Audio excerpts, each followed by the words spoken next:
Last week saw a dominant performance by the reigning Freezie500 champion, polarized by a run that could very well lead to the end of the road for a crowd favorite. The advantage of being the first to go: there are still plenty of drivers who have yet to run. The disadvantage of being the first to go: those drivers now know the score to beat. It comes down to whether or not those in the chase play it safe or go for heroics. It's groups 3 and 4 tonight on the Freezie500.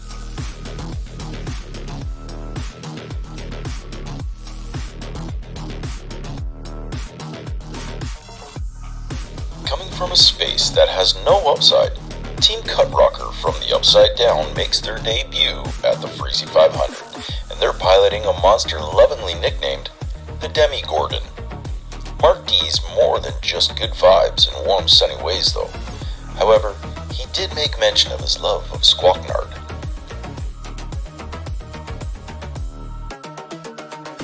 A newcomer to the Freezie is Arlo Calrissian from Arcadia, not to be confused with Arlo from Arlo Racing based off of Urconium. This Arlo drives for the Carillion Freightways. When your digital package just needs to get there on time and under the Empire's radar, trust your Carillion Freightways driver to keep your pixels protected.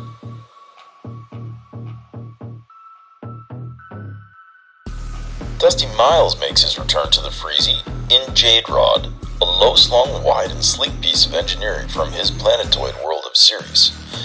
The disappointing result from last year's tournament left a bitter taste in this driver's helmet. With plenty of milestones to power his truck, will Dusty power his way through the competition? How are the newcomers going to fare in the Freezie500? Group 3 goes right now.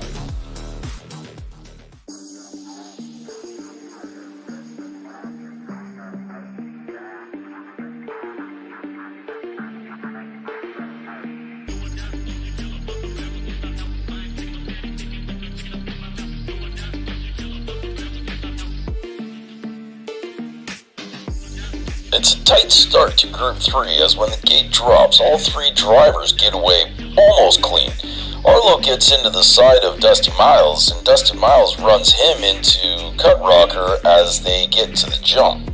It's Arlo Calrissian, though, who finds that extra gear and makes sure that those packages come in on time as he comes across the line for 11 points. Dusty Miles and Cutrocker, on the other hand, they stall out just at the 6th line.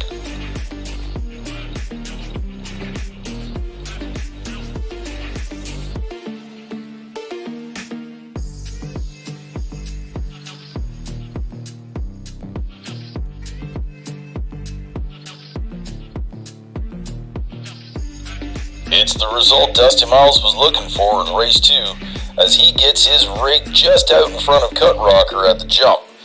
Cutrocker and Arlo, they actually get across the jump quite well, but it's Dusty Miles who gets his low-slung Jade Rod across the line and flips for 11 points. Arlo again gets his truck across the line for another 10. That's going to add up, and the 7 points put up by Cutrocker, well, I think he's high-sided.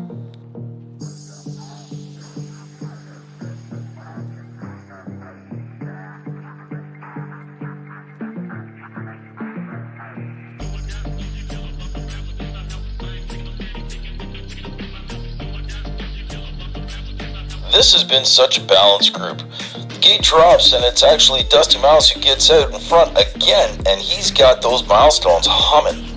Arlo Calrissian actually gets a weird bounce after he lands the jump and puts himself onto his side, whereas Cutrocker actually gets his rig across the line nicely for 11 points. Dusty Miles will have to settle for 7, and Arlo Calrissian, well, he's going to have to settle for 6.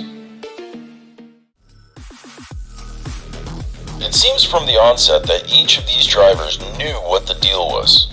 Each of them had to turn across the finish line, and each of them gave each other the respect that they deserve. Their point totals also reflect this.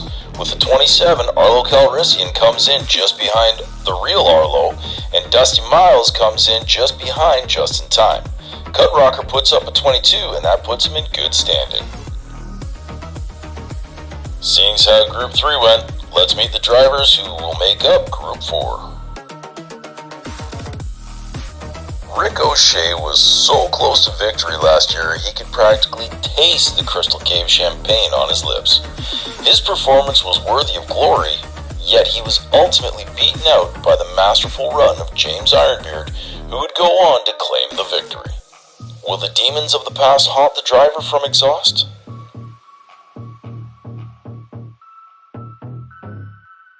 The first time Zarnock raced in the Freezie500, he was fresh off the battlefield and into the driver's seat. Lately, however, the butcher of the Crystal Caves has grown a taste for a certain meat found during his last conquest. So much so, his black market steak is now in demand across the universe. Squawknard, anyone?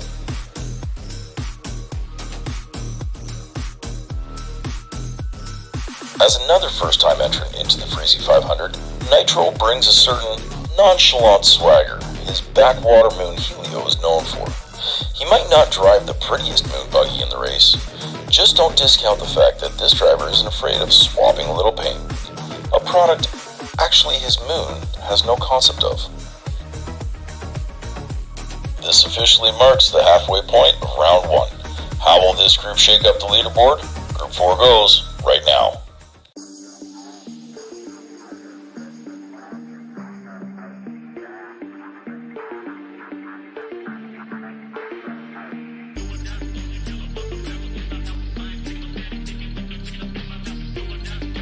And this is a rough start for all of these drivers. As the gate drops, you can see Nitro get into the side of Zarnock, and that unsettles him where he starts ping-ponging back and forth. He ends up hitting Ricochet and pinning him up against the board, slowing him down enough to be stopped by Nitro as he can't stick the landing. It's vibes for everyone after this first race, but I know they were wanting more.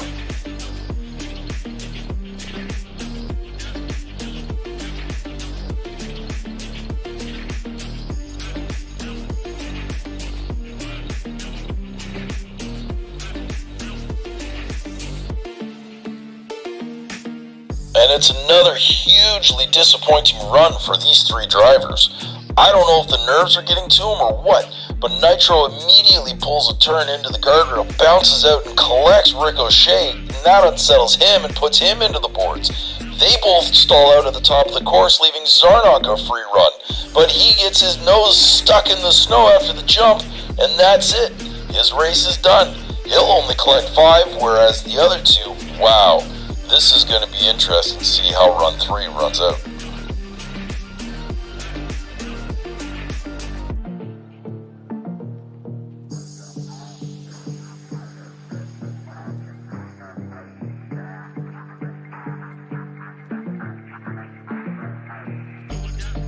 It was stated in his intro that Nitro wasn't afraid to swap some paint, and he gets immediately after Zarnock at the top half of the course, and that bumps Zarnock out.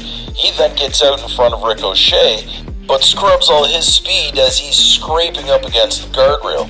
He gets to the jump first, and again he can't land it, leaving Ricochet to come in right underneath him and stall out. That's only another 5 points for these guys. The battle here is real, and I can guarantee you there's going to be one driver who's scoreboard watching as the big board gets ready to reveal their scores. This group might actually just be the group of death. As the big board reveals their scores, every single one of the drivers scored underneath Stray Dog. Stray Dog will live to run another day, but it's Ricochet and Nitro who only scored 12, and Zarnock with 11. I don't know if those Squawknard stakes were worth it, but Zarnock now occupies the last place and has a very good possibility of facing the spikes. Wow, who would have seen that coming? One group of drivers went for glory, while the other group chased fate. I bet Stray Dog will be buying the next round tonight, while Zarnock will be bribing anyone he can with Squawknard stakes. The Freezie500 doesn't play favorites, and round 1 concludes next week. This has been the Freezie500 coming to you from Verglasia. Thanks for watching. We'll see you again next time.